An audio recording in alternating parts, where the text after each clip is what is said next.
What's up, guys? For all my serious athletes out there that are trying to really make a push to get noticed, it's really not that complicated, but it's one of the biggest questions I get anytime I bring a client on for my VIP coaching program or meet somebody at an event. They always say, Coach, how do I get noticed? I just got to get my name out there. I got to get noticed.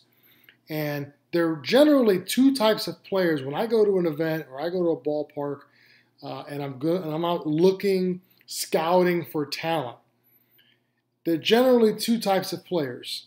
Mentally speaking, for me in my memory, they're either memorable or forgettable, right? I'll be talking to another coach and he'll be like, oh yeah, the Johnson kid. I'm like, who?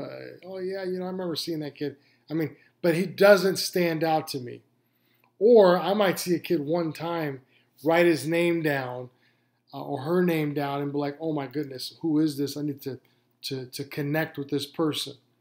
And so being unforgettable is, to me, the first step in getting an opportunity at the next level.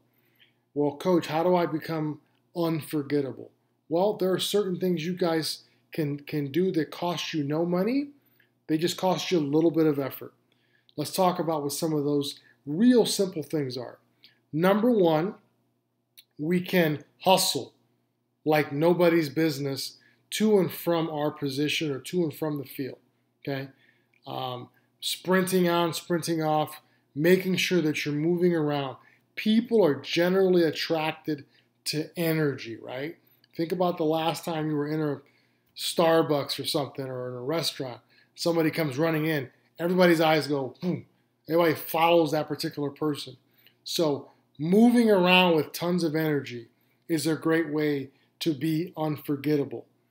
The second part is doing the things before the game that are important to show people that you're really serious, whether it's your stretching routine, your throwing program, whatever it is that you're doing, showing people that you're not just hanging out talking to your friends before the game. You're getting locked in mentally. You're taking care of your body. This is another way you guys can stand out and be unforgettable, right? And obviously performing well and performing at a high level is something that goes without saying, okay? I'm just talking about things that don't have anything to do with our performance, all right? The next thing I'll talk about, being the first person to congratulate another teammate. Having a lot of energy when somebody else does well, right? Motivating somebody else, sticking behind somebody else, helping somebody else. And last but not least, going up to some people after the game, some of these evaluators that are buying, what I would say, buying what you're selling, and having conversations with these people. Okay? 99% of coaches are coaches because we like to help people. We are in the helping people business.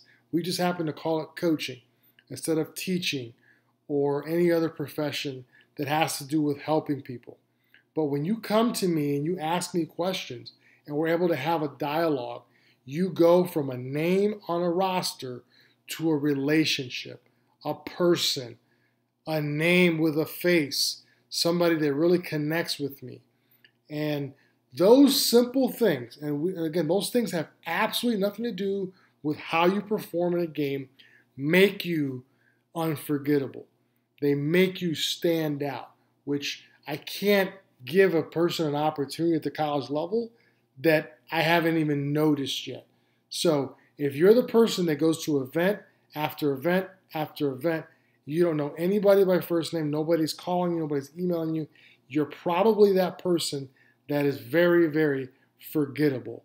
And if I were you, and I'm really serious about getting an opportunity at the next level, that would be my number one challenge, is how do I start becoming the unforgettable player?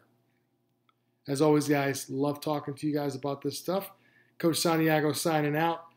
And remember, coaching's an action, not a position.